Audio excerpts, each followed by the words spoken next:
Earth has been taken over by these giant aliens, and they put basic these aliens put a security head, a leader, right, on the planet, on their outpost on Earth, because they have their homeworld called Cyclone,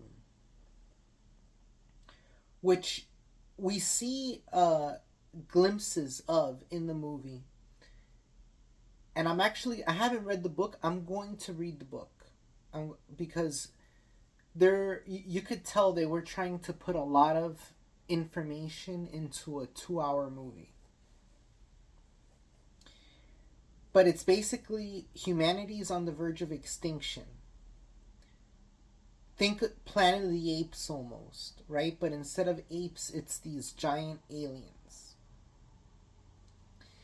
And John Travolta plays the head of these aliens, the leader, and he takes one of the humans and puts him in the Library of Congress to start reading books and educate himself to learn how to mine. And then his job is to lead a group of humans to try and mine, but they don't mine. Half of them pretend they're mining, and the other half go to make weapons, and they make a rebellion.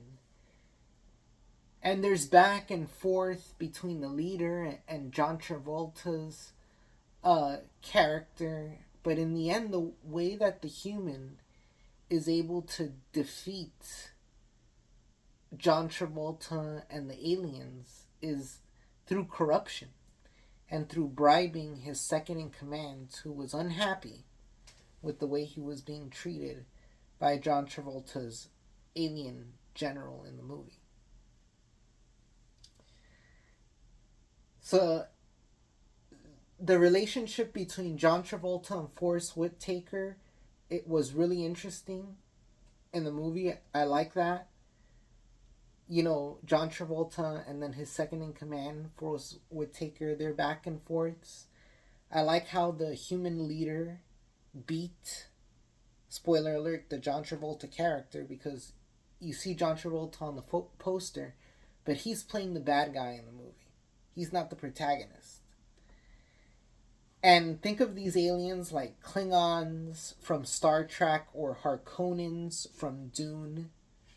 They're very like barbarian-like. There was a funny scene where they thought that dogs were in charge of humans. That was hilarious.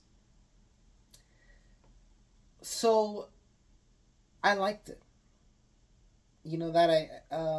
I really like this movie. I hope they go back one day and they remaster this movie. This movie isn't about the special effects. It's about the story, right? And the story that sparks that inspiration in people, right? To rise up against something like an empire, right? So I really liked it. I liked the message it was sending. I also liked the design of the Cyclone dropships. Those were cool. So underrated movie. I have to say this is an underrated movie, and this movie is about the story. It isn't about the special effects, but I like the costumes. I like some of the designs. It's early CGI, but this one is worth watching.